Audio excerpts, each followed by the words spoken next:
Today, our featured presenter is an innovator and social media strategist at Be The Match. He helps B2B and B2C organizations with ideating and implementing forward-thinking strategies to drive memorable and meaningful business results. He's a global speaker and recently spoke at Egypt at the World Youth Forum.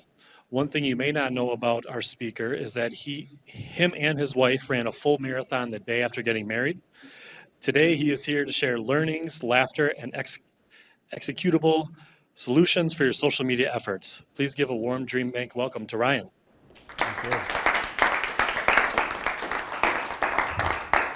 Thank you. Thank you, Jake. Appreciate that. Hi, everyone. Hi, online, if anyone's online. Hopefully, there's a couple people on there.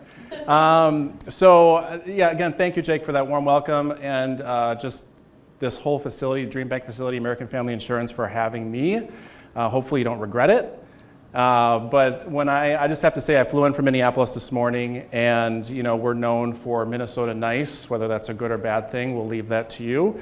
But anyway, my experience here in the short time that I've been here has been amazing. I took an Uber ride from the airport, and I had the nicest conversation with the driver. And then I got to the hotel, and I had the nicest conversation with the lady at the front desk. And then I went into Starbucks, and I had the nicest conversation with the barista. It was almost like I was her first customer ever. So I don't know what's going on here in Madison, if it's the sunshine, the warmer weather, or if that's just the way it is here. But thank you all for making me feel so welcome. And sorry, Minnesota, I'm not impressed right now. All right, so anyway, I'm here obviously to talk about what you signed up for, the new viral, highly overused term. So we're going to break that down into something that's a little bit more achievable for everyone. But we're going to talk about a lot of stuff. So this is a one-size-fits-all presentation. We got a lot to cover in a short amount of time. High level, we're going to be talking about influencers, authenticity, and stories and things like that. But we're going to be talking about a lot more than that as well. So what is this new viral? What is this unicorn term that we can't seem to ever see or grasp, but we always see other viral things out there? Well, the way I can set this up is you think about you're on the road, driving down the street, driving down the highway or whatever, and you see a cow. And you've seen them many times before, so you might say, oh, there's a cow. That's nice, but you usually keep driving and move on with your life. Me personally, that's what I do. I see cows maybe sometimes in the fields, but also on my milk carton, on my half and half, on my cheese, all those things. But what happens if you are driving down the street and you see a purple cow? Well, you might stop. Right. You get out of here. You might stop and say, I've never seen that before. This is interesting. But then you're also thinking really quick in 2019, it's like, I've never seen that before. And also, I need to take a picture of this because no one's going to believe me that I'm seeing a purple cow. So take a picture of it, you share it, maybe that goes viral, who knows? But the point being is you're seeing something that you've never seen before, right? And that is hard to do in 2019 and beyond because there's so much stuff that people have already seen. There's so much noise on social media. And so how can your content be that purple cow kind of content? By the way, if there's any farmers watching, I'm not saying that you should go and paint your cows purple to drive more business. Please don't do that. I'm sure this was digitally done. It's actually a name of a compost manure. It's a brand name that they sell here in town. Purple cow manure. Purple cow manure is a thing. Okay. This is good. There's going to be a theme, I think, in this presentation. More to come on that. Yeah. So this is the concept that we want to build on. So really, how can we set this up in a way that's understandable with all these things that we need to think about in social media and creating this unique piece of content? How can we set all this up? So there's really three ways that I'm going to cover this for you all today. We're going to look at your audience first and understand your audience. Now, obviously, this is a broad term because we all probably have different audiences, maybe some similarities between us, but what do we need to know about the audience in 2019? So we're going to talk about that. We're going to then build on that and go into some key factors that go into creating social media strategies and tactics. And then we will finish off with those tactics, which is my favorite part on the social media side. So we're going to build on all of these things one at a time. All right, so let's get into your audience. So I think we already had a nice icebreaker with the manure conversation, which is great. But we also, I'm going to kind of reach out to you to see if you recognize, and some of you that I'm looking at don't say what it is. Do you recognize the icon right here? Do you know what that is? Shout it out if you know. TikTok. Okay. All right. Good. People that don't know what the heck that is, that's okay. And there's people online raising your hand, that's fine. You're the majority, trust me. So this is a social network that was, actually they purchased Musical.ly last year, so I think more people probably are familiar with Musical.ly, especially if you have kids. But if you have kids, they're probably familiar with TikTok because it's a video meme type of social network. And why I have this up, if you are taking notes, maybe hold off on that for right now. This is not part of the strategy. This is more to set the stage, sort of building on that purple cow concept. So I'm going to show you 4 videos, short clips, real quick, that have millions of likes and millions of views. They're 10, 15 seconds, and that's all I'm going to say. So enjoy.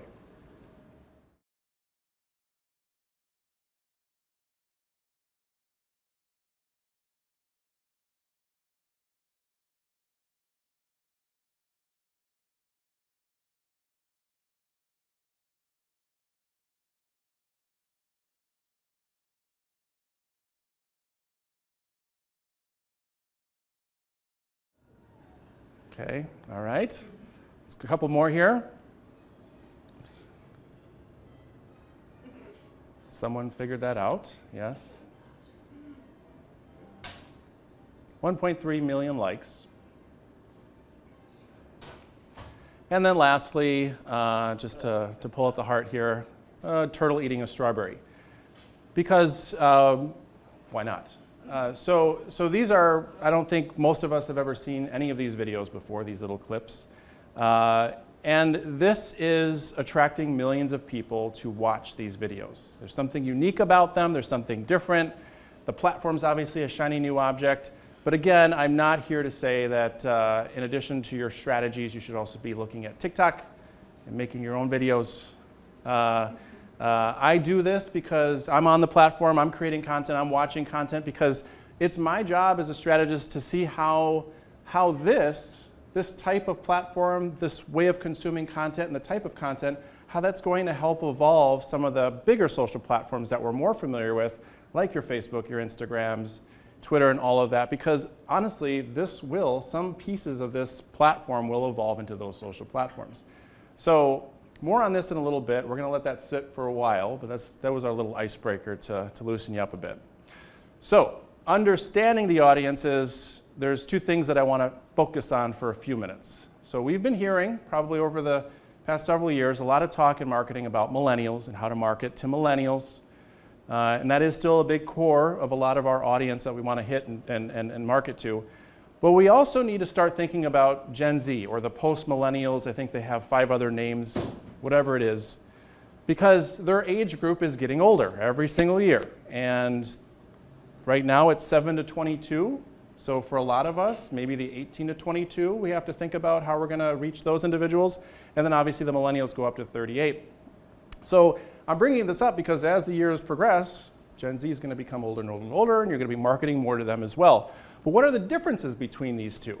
And why should you care in terms of your marketing strategy? Well, there's some pretty significant differences between these 2 generations. This is where the manure thing comes back. So 40% of Gen Z say that working Wi-Fi is more important to them than a working toilet. This is actually a study that was done. I won't go into the specifics of how the study was done, but I will tell you that there is some validity into this when you think about your marketing strategy. So what does this mean? What is this telling us? Well, Gen Zs grew up always being connected, bless you. So, you think about it, the high-speed internet, smartphones, for the most part has been around them their entire life, whereas in millennials, grew up kind of adopting things for the first time. Social media didn't exist in the early 2000s. So we adopted into that. High-speed internet didn't exist. We adopted into that. So we were kind of pioneers in that space. And there's more on this in a second, but the point being is these are super connected individuals. And if they don't have a smartphone in their hands, they have a smart speaker in their house that they can ask a question and get information instantly. They have a smart TV that's always connected. They have a computer that they're always connected to, so on and so forth. They're always connected, and that's the expectation that they have, that they're going to be able to sift through and find exactly what they're looking for instantly. The other piece to this is millennials, they love their brands. There's a little bit more brand affinity there. Oh, yeah. Yeah. Oh, I was going to pose for it too. All right, so millennials, they love their brands. What does this mean? There's a little bit more brand affinity with millennials. So if they're bought into a specific brand or business, they're likely to stick with it and be your advocates. But on the flip side, if you're the brand that's the competitor and they're not part of your brand, it's going to be a lot harder to pull them in to your brand and get them to be ambassadors for you. So this is something to think about and how you create a strategy. Gen Zs, on the other hand, they're more about their individuality. So again, how do you make this into strategy speak? Individuality, what this means is things that really are intrinsic to them. So what can you do to provide them with their own unique individuality? And this is a challenge because everyone's a little different. Everyone's trying to be unique in their own way. But you have to think about that. So that's one thing to look at. The other piece is diversity. So with Gen Zs, 48% of Gen Zs are of racial or ethnic minorities, whereas in 39% are millennials. So again, when you think about a strategy, if you're looking to market to a more diverse audience, know that those Gen Zs are going to be more diverse and less diverse for millennials. And this is important for us. I'm going to talk a little bit later on about Be the Match, the organization I work at. Diversity is huge for us. It's literally, it impacts us the ability to save people's lives. So that's how big it is for us, but this is an important stat for us specifically, and I'm sure for a lot of others for different reasons. All right, so what else? There's a couple more things. So while millennials were digital pioneers, they made public their thoughts. The things about millennials is they typically are sharing a lot more than anyone else, because they were those digital pioneers. I am a very old millennial.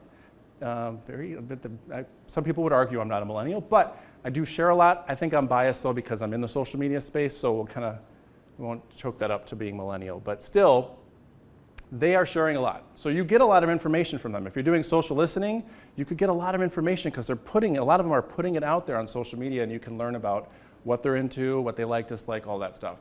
Gen Z is more complicated. So they're more calculated with what they're sharing. They're more focused on security and privacy because they grew up with this stuff. So they're more aware of how to do it the right way or the best way, and also thinking about their digital footprint. All of those things are part of what they grew up with. So this is the foundation. This is to help us understand, again, that audience, the wide breadth of audience. And there's obviously millennials and Gen Zs aren't the only ones out there, but to give you an example, I wanted to focus on this for a little bit. There's all this information about different age groups as well that's available online all the time. So let's look at those key factors then. So when we think about creating content and putting something out there on social media that's going to, whether it's from an influencer, whether it's your own content that you're creating, or all the above, there's a lot of factors that you have to think about, but some of the top ones are things like reach, quality, audio, lighting, and even authenticity, which we're going to end on that because that's probably the one that I'm the most passionate about. So let's break these down, and let's start with reach. So we know, very basic, right, that there's two ways of reaching people on social media. There's organic and there's paid. This is not a new thing. It maybe was 6, 7, 8 years ago where it was all organic, but now both are there. I'm going to spend a few minutes talking about organic because Nick and others, we've been on stage, we've heard others at social media conferences talk about and say, and be quoted saying that organic is dead. Maybe I'll lose my job for this, but I'm going to say organic is not dead because organic serves a purpose. And that purpose is your community and your advocates. So paid is important, and everything that we're going to talk about plugs into paid and organic. But the reason why I want to talk about this is because if you're getting an audience through paid, right, that are joining your community and they're communicating on your platforms, and you're not focusing on your community and advocates in terms of nurturing them, well, then yeah, organic will be dead because your organic content won't be seen as much, you're not going to have as much engagement, and when you post content, you're barely going to get any type of interaction. However, if you do what the humans really want us to do, which is naturally interact with each other, and you see comments and you see posts and you see people tagging you in content, whenever you get those things and you're seeing that in your social listening and you engage on that and you cultivate those advocates in that community, the beautiful thing is you actually get to trick the robots of the world. What do I mean by that? There's algorithms on all these social platforms these days. Call it AI, call it whatever you want. But those algorithms are actually trained to like and do something when they see interaction, when they see that back and forth, advocates or those ambassadors. So if you have interactions that are happening, the algorithm sees that, and all of a sudden they're like, okay, there's some activity going back and forth here. I'm going to make this post a little bit more visible now. Okay, more people are seeing it. There's more interaction. I'm going to keep making it visible because it seems like there's a good conversation going on here. And that's all happening on the back end. So Facebook kind of started this algorithm, but now it's pretty much on all the social networks like LinkedIn, Twitter, Instagram. They have the similar type of algorithm that watches the type of interaction. And the more interaction there are, the more engagement there is, the more visibility that your content's going to get. So I'm going to get off my soapbox now with the organic. I think you got it. But just wanted to mention that organic is not dead. There's something there. Don't forget about it.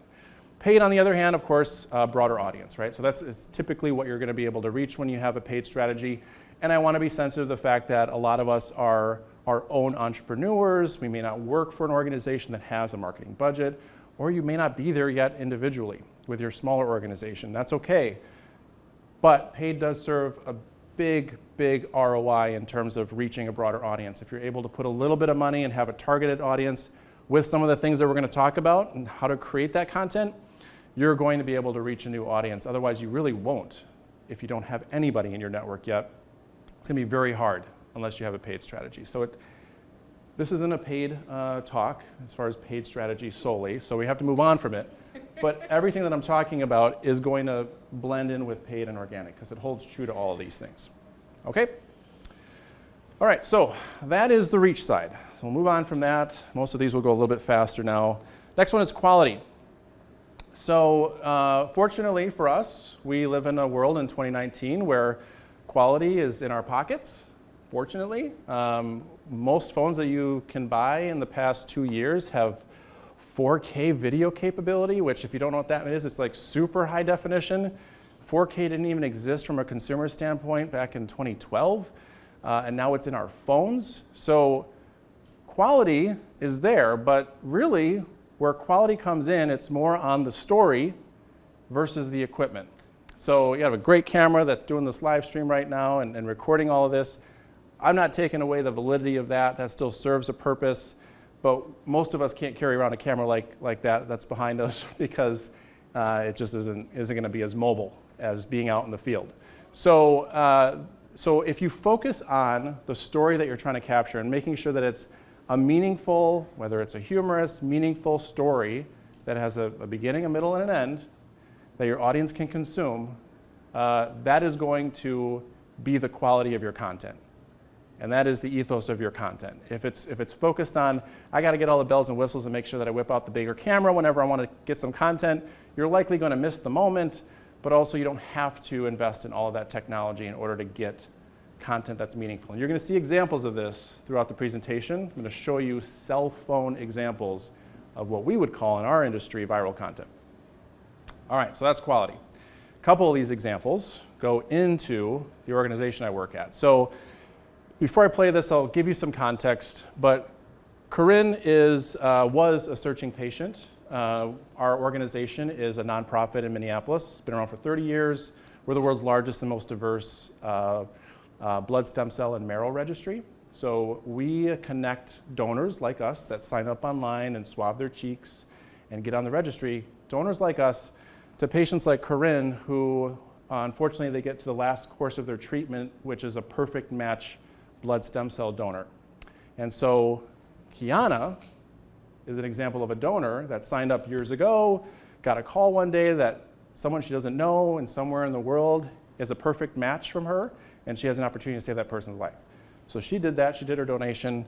They were able to meet last year in California, and the whole thing was captured on a combination of Corinne taking over our Be The Match Instagram account. So she took it over for the day and set it up. We're gonna watch a little bit of her video in the beginning, but then her family and their family members were recording shots on their phone of them meeting for the first time and this picture. And all of this that you're gonna see was done mostly on Instagram, but also all of it was on a cell phone. Hi guys, my name is Corinne and I'm taking you guys turn on the my little volume up a journey little with bit. me. So in 2015, when I was just 16 years old, going into my junior year of high school, I was diagnosed with aplastic anemia, which is a very rare bone marrow failure disorder causing your red blood cells, white blood cells, and platelets to basically not make enough of themselves. Because of the fact that I am mixed, it is actually harder to find a bone marrow match for me, and it's really hard for minorities in general, but I was blessed enough to be able to find one immediately as soon as they told me that we were going for the transplant. And what is super exciting is that I'm going to be meeting her today. I get to meet her and her family and thank them in person for saving my life. So you can find that on our social networks, whatever. You can find that and watch the whole video. But it's pretty cool to see that that was all low quality-ish because it's on cell phones, but it still was pretty good. And it was all mainly selfie videos as well. This is another one that I would call an influencer. And I don't know if there's a chance that Jacqueline's watching this online, and I call her an influencer. She cringes because she doesn't believe she is. But she's an authentic influencer. This is a donor. This is Jacqueline in Chicago last year, donated. What you see right there, that's going to a little girl somewhere in the world that was a perfect match and needs a transplant. So that was about to get sent out. She just finished her donation. But what she did, which is authentic and it's an influencer, in my opinion, is she created the week leading up to her donation video diaries on her cell phone. Cell phone video again, talking for a minute or 2 minutes about what she's going through as her body's getting ready to do this donation. And then this is donation day, and you're gonna see a clip here again. We might have to turn the audio up again for a second. But you're gonna see a clip here again where it's early in the morning and she's on her way to donate. So here we go. It was very painless. I basically slept the whole time.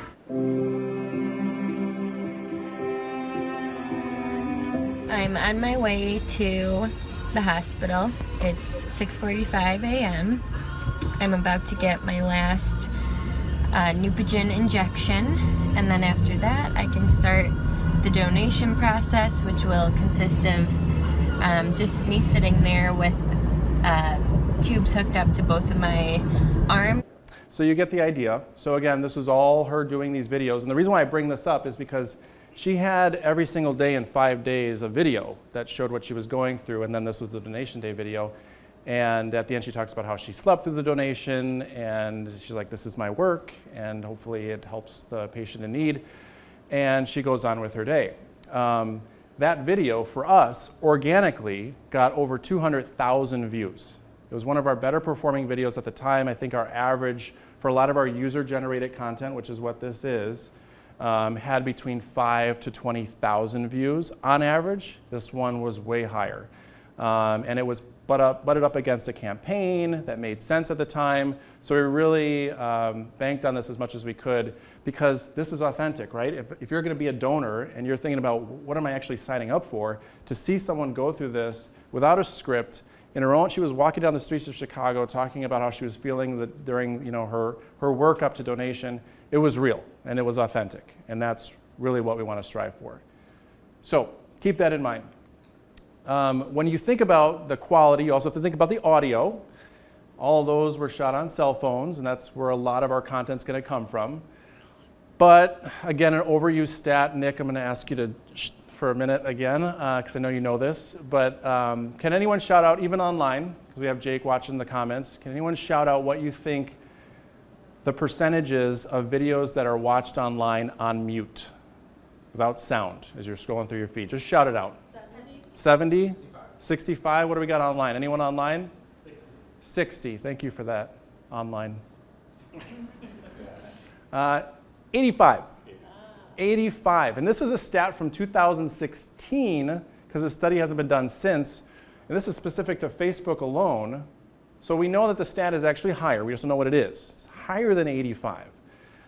But yes, if you think about your journey when you're scrolling through your feed, you know, usually you're in the middle of something else. Usually you're in a line somewhere, you're sitting at work because you love your job, whatever it is.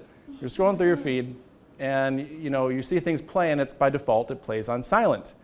And so if you click on it, then the audio turns on, right? But you have to take some type of action there. So how do you combat this? So we have so much video content that's going out there every single day. Most of it gets scrolled past because person doesn't understand what's going on. They can't read lips, whatever it is. So you got to caption those videos, people. You got to caption those videos. And this sounds daunting to a lot of people, so I'm going to actually give you a little hack that I do. There's probably a better way of doing it. First of all, there's a ton of online web-based upload your video. It'll automatically caption. You can write the captions. You have to pay for those, and I ain't got that money. So if you're like me, every video that I'm going to put up usually goes up to YouTube no matter what. Whether it's going to be public on YouTube or unlisted, it's going to be on YouTube. So I upload it on YouTube first. I use YouTube's built-in captioning tool. That's in there. You can find it. It's in there in the settings for every video. And the good thing is there's automatic captions, which used to suck not too long ago. It was terrible. It was actually funny because it was so bad. But now it's actually gotten a lot better. Maybe for people like Nick. I can keep calling you out that do the AI stuff. Sorry, Nick. But you came to this presentation, so sorry. But anyway, it's actually pretty good now. If there's good audio, it can figure out what's being said and it actually writes the captions. And you can edit things if you see something that's not right. Or you can caption it from start to finish on your own. It's got the built-in caption creator. So it's all built into this web-based YouTube platform. I do that, and then the beautiful thing is once it's done, it's confirmed, I can save it, and then I can export the file. I don't know what it stands for, but all you need to know is the file is called a .srt file. I have no idea what it stands for, but it's universal. What that means is that you can take that caption that you've made for that video, and then you can upload it to your Facebook version. So if you upload that video to Facebook, you can add this .srt file to it. And then if you do it on LinkedIn even now, you can add the .srt file to it. What does this all mean? Basically, when you're playing a video and it's on silent, it automatically shows the captions when it's on silent. So when you're scrolling through your feed, the captions are popping up. So you can actually see what's going on. You can decide if maybe I want to engage on this more and listen, or I can just keep reading the captions as it's going on. Once you click on the video and the audio turns on, the captions go away. So it's not intrusive. Of course, there are other videos out there, like I think Now This is a brand that puts out video content where everything's captioned. There's words coming up on the screen. That's another way of doing it, but it's more complicated. So this is the easy way of doing it that's more universal to all the platforms. And I can't tell you in my space how frustrating it is when I see great content. This is LinkedIn, like Ryan. By the way, Ryan, if you're watching this online, I never asked you if I could put you in my slides, but thank you. I like his name. But I won't get into what he does, but his content is amazing. If you click and watch his videos are amazing. They're very nicely done. I'm going to play this. It's on silent right now. So he's got good angles, really good thought put into his videos, but there's no captions. This was playing on silent when I was scrolling through. I don't even have much to go off of here. So I'm watching this. I want to consume this, but there's people around me and I can't. So I'm just like, Ryan, I'm sorry, but I'll see you later. I got to scroll through my feed because it was so hard for me to move on, but it's like I can't engage with that content because I have no idea what he's talking about. But I could tell he put so much work into it. So if you're putting in the work to create videos, put in a couple extra minutes to create that caption.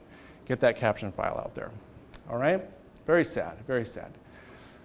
But there's a bright side. So what if there is audio? What if people are going to listen to this beautiful audio thing that exists in your video deep down in the darkness? Well, I would recommend that think about your environment. So in here, it's not too bad. I would say if you have just a regular cell phone or a camera, you're probably going to get decent audio if you're close to the subject. But if you're in an environment where there's sound and echoes and things like that, sometimes you can't control the environment you're in. Try to have a mic Something as simple as going on Amazon and searching for a clip-on mic for blah, blah, blah phone that I have. You'll find the exact mic, it plugs into the right port, and then you're able to be super mobile, clip the mic on, plug it into your phone, and you're getting good audio that's specific to that subject. Here's an example from a guy that I know. Thanks, Ryan. So this is what the sound sounds like when it's capturing audio from the phone or the camera and really everything that's going on around the phone or the camera. But this is what it sounds like when you're capturing audio directly from a microphone that's clipped onto the person or a handheld mic that's pointed to them, and you're getting more of their sound only versus all the sounds at the same level all around them. So it's better to have this than this, where you can hear a lot more of everything that's going on. Hopefully that helps. So you can't, it's hard to understand that example. I was really trying to make a super loud background. This was in the office the other day, and it was early in the morning, and we share a space with a couple different businesses, and I was playing 80s music in the background right next to me, but I didn't have it very loud because I couldn't. And so if you get a chance, I don't know if the deck's going to be available, whatever, somewhere, but if you watch it, you'll actually hear the difference. You can't really hear it there, but there's a significant difference where you just hear the person talking, you don't hear the music, and then all of a sudden when it flips, you hear the music in the background. That's a very subtle example, but keep that in mind. The other piece here is lighting, something that's not really looked at or thought about a lot. So light is your friend, natural light is your friend. A lot of us, unfortunately, have to capture content in conferences and events, and there's usually terrible yellow light everywhere. And unfortunately, when it's low light, no matter how great your phone camera is, or even some regular cameras, when it's poor light, you're going to have grainier video. So natural light is your friend. If you can get that subject near a window or something like that, or outside, and it's not glaring sun in their eyes, that can be really good light. And so I did an example. There's no audio on this for the audio people. Again, unfortunately, I'm the only subject here, but you're seeing I'm turning the camera to facing the window. See how grainy it gets? And then if I have me towards the window, it looks a lot better. And then again, just for the sake of explaining this, yeah, see, look at how dark it is and grainy, and then look at that. It's great. Do they? Okay, I wasn't sure. I actually did that like 5 times. I don't know why. I don't know, it's the same thing every time. To make a point, I guess. But anyway, the point being is when the subject is facing the natural light, you're going to get really good light. Maybe the subject's not the greatest, but you'll get really good light. But if sometimes we think, oh, I got to go by a window, and then all of a sudden the camera's shooting out the window with them standing by the window, and the camera's trying to figure out what to do with all that variation of lighting. And unfortunately, the quality of that video is going to get a lot more grainy because it's not sure where to get that video content from. So a simple hack, there is an exception to this rule. If you have a high-end digital SLR or a high-end camera, usually the camera can be manipulated to take shots directly facing a window, and it looks kind of artistic. But on cell phones, you got to do the little hack there. Okay, authenticity, biggest one. So first of all, I would attribute authenticity to even my individual success over the years. I've come across a lot of individuals in the social media space that are different online for some reason than they are in person, and when I've met them, it's like figuring out a whole new person to me. So I say that because eventually that comes out if you're not really true to who you are. But it also holds true when you're representing a brand or business. So let's go into this. So this applies to individuals and also to brands as well. But a few key things here. I think it's important to be honest and transparent. This is hard sometimes, especially if you're a regulated organization, highly regulated, and something's wrong on social media, something's gone wrong. But it's also human to make mistakes. And if we're able to open up and express that we made a mistake, or that we're not, something wasn't handled the right way, that's the best way to ask for forgiveness than to hide behind the computer screen. And on that note, if you mess up, like I said earlier, own it. It's okay. And something as simple as, on Twitter, unfortunately, you still can't edit tweets. So a lot of mistakes are on Twitter. That's fine. If you need to respond to your thread and say, yep, even we're not perfect, that's fine, because nobody's perfect. People will overlook that pretty quick. And then the last one, I'm going to spend a few minutes on this. Clickbait. Clickbait. It should not be a strategy. I'm not saying that you shouldn't try to have content that's clickbait, but you shouldn't lead with that strategy. Your strategy should really be about engagement. So if your content that you're putting out there is intended as your strategy to get engagement, to get people to communicate, to get people to take action on what you're putting out there, even if it's something as simple as a click to a website, if that's the type of engagement that you want, in addition to maybe comments and likes, that should be your strategy. Don't focus on clickbait. The reason why I say that is because clickbait is everywhere. We've, I'm sure, been accustomed to that. It's even in emails, it's in spam emails, but it's also in social media, even in videos that we see on YouTube.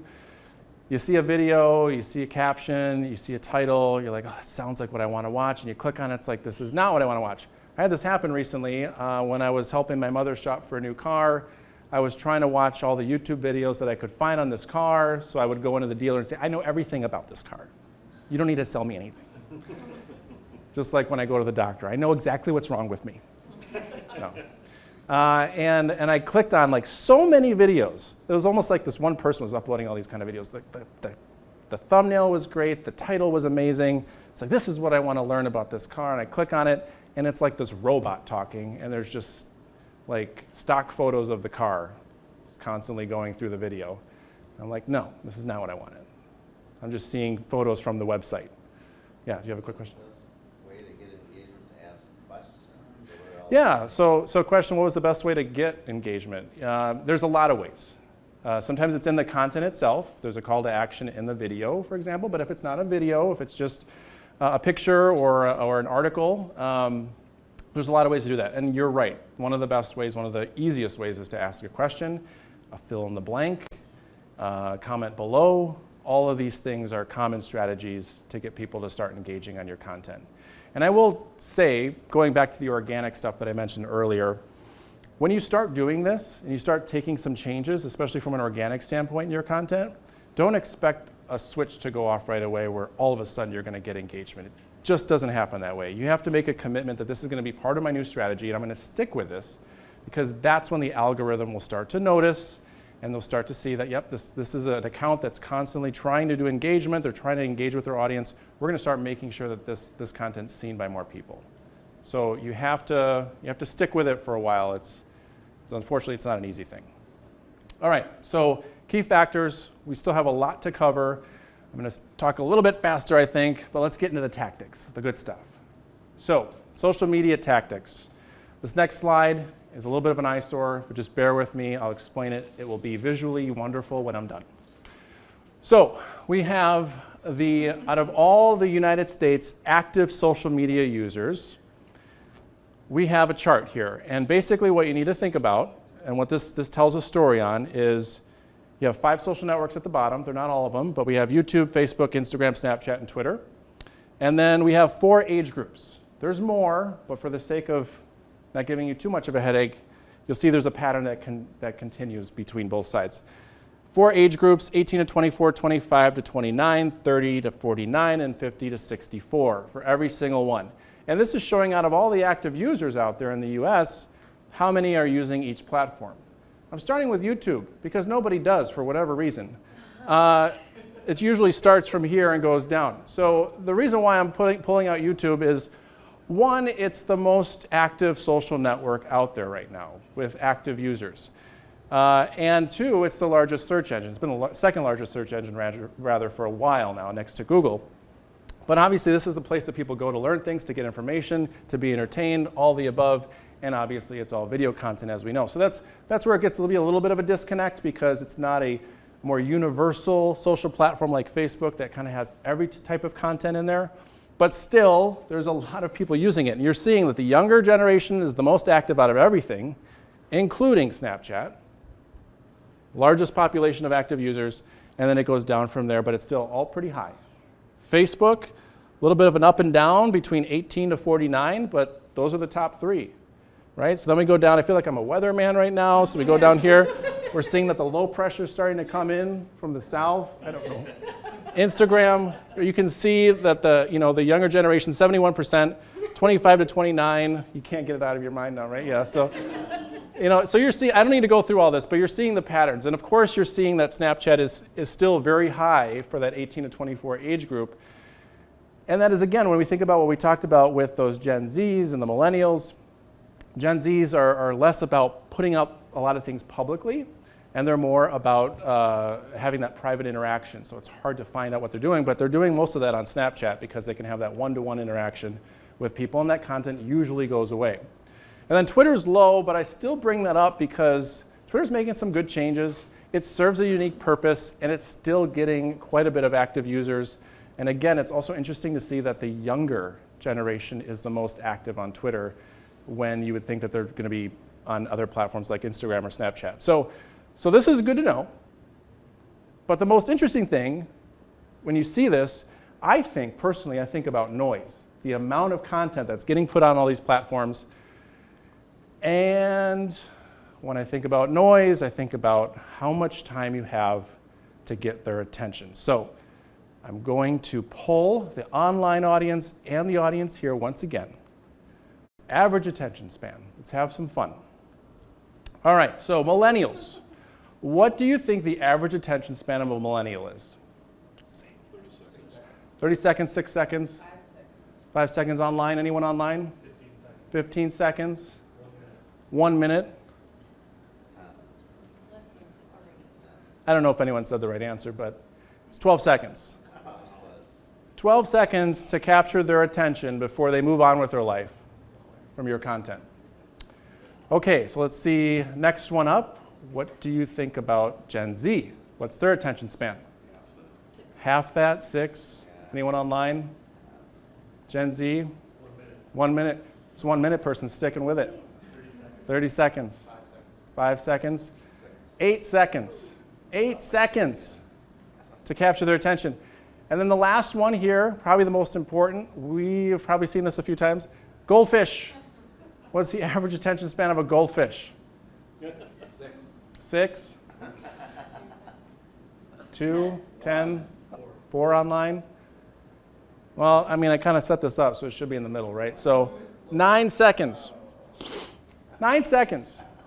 So Gen Z has a shorter attention span than a goldfish. That is true.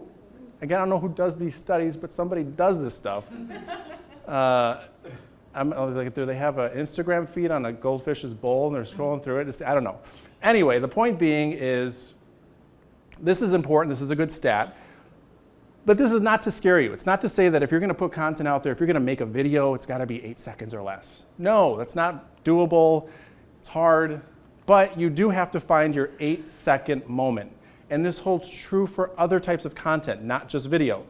So if you have a picture, if that photo and the caption of that photo isn't something that's quick and concise and captures and hooks them into understanding the story behind that photo within 8 seconds, you're probably not going to get the engagement that you deserve to get. Same thing with a link. If you're sharing an article and that 1 or 2 liner that you put in there, hopefully if it's a paragraph or 2, you're probably not getting that 8-second moment because if they have to read that whole paragraph to decide if they're going to click on that content, But if it's a 1 or 2 liner that's really, maybe it's that question that you're asking, maybe it's a fact that you're putting out there, it's going to get them to click to learn more, that's your 8-second moment. So it applies to everything, not just video. And here's an example of that. So this does have a little bit of audio. Does anyone know what this is? Yes. What is it? Shout it out. Yes, so this is a YouTube-only channel. I'm suckered into this thing. I watch it. This episode aired last week. Is it Scarlett Johansson? Scarlett Johansson, and that's the host. All you got to know is that they do an interview, and they eat wings that get hotter and hotter and hotter as they go on, to the point where it's like super hot and most people can't finish it. Anyway, the point that I'm making is this has an 8-second moment in the beginning, and I want to see if you can spot it. Obviously, you should because it's in the first 8 seconds. But I'm going to play it a little bit longer so you can see when he actually does his traditional video intro after the 8-second moment. Oh, God. Oh, God. Why? Why? It's bad. All right, go on. What did you say about the foreign press?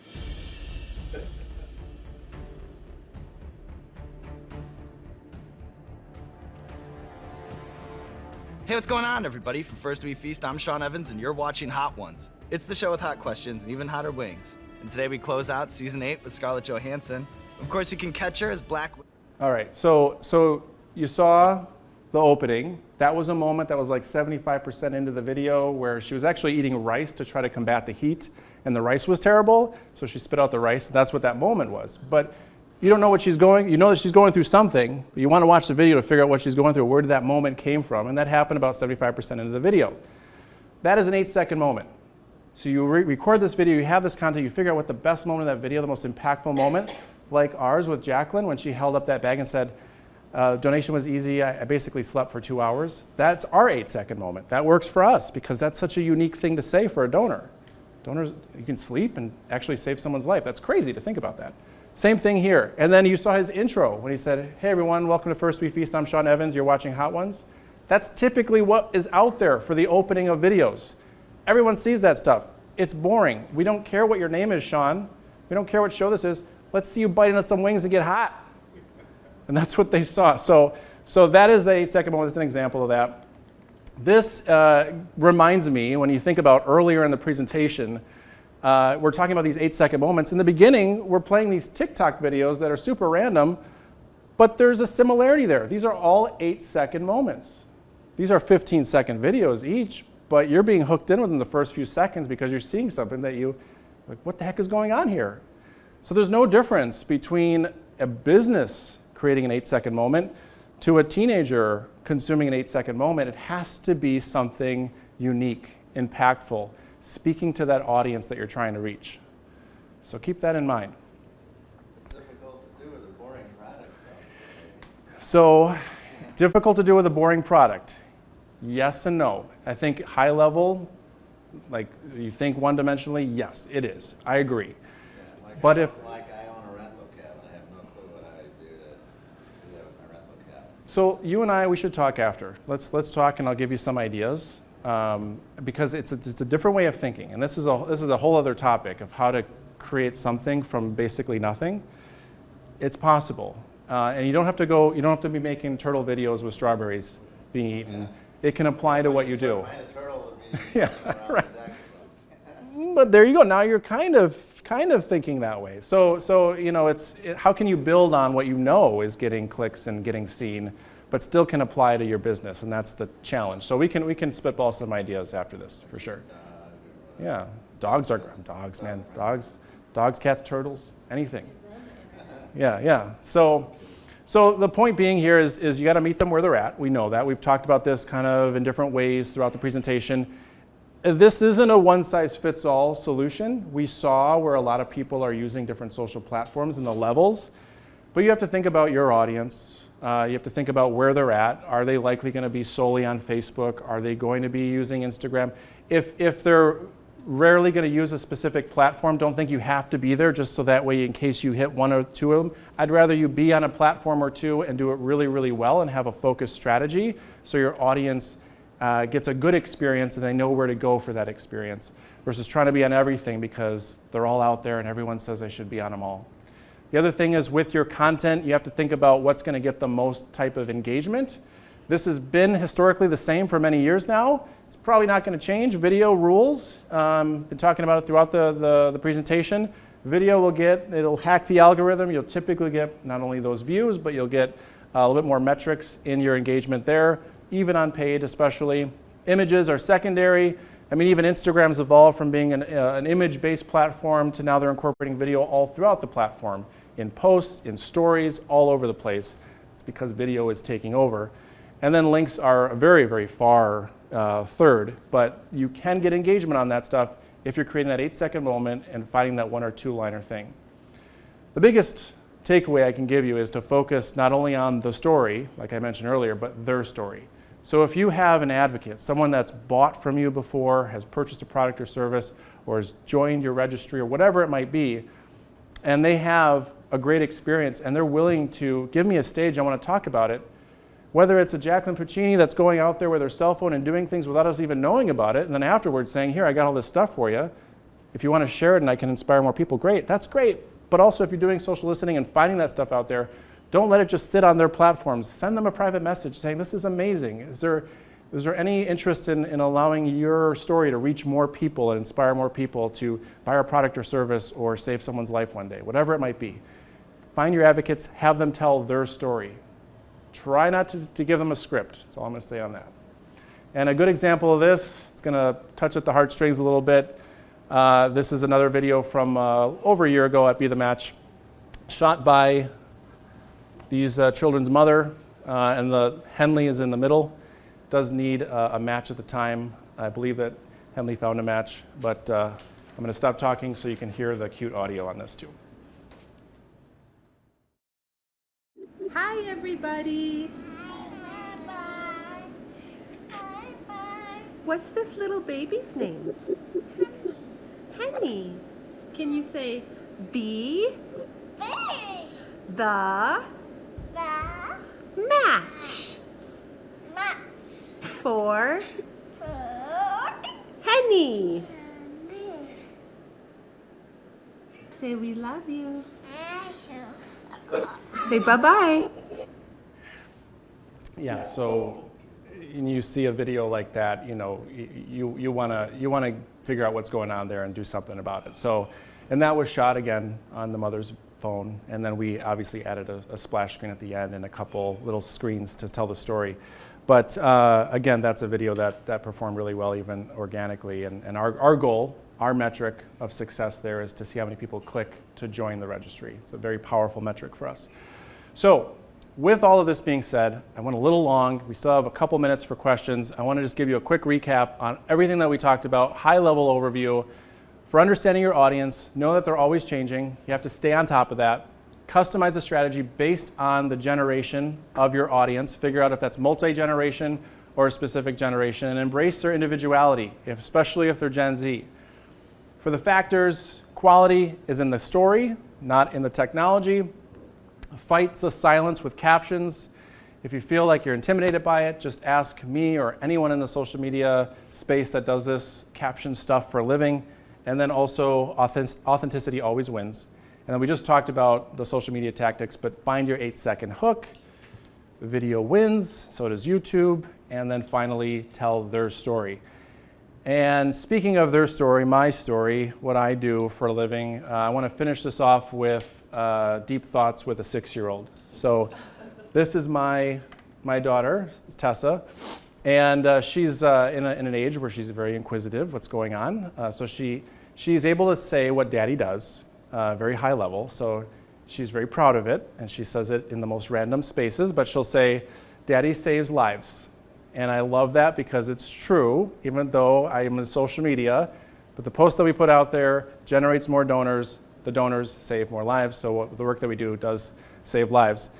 And that's awesome. But she's also at the age where she's like, how do you save lives?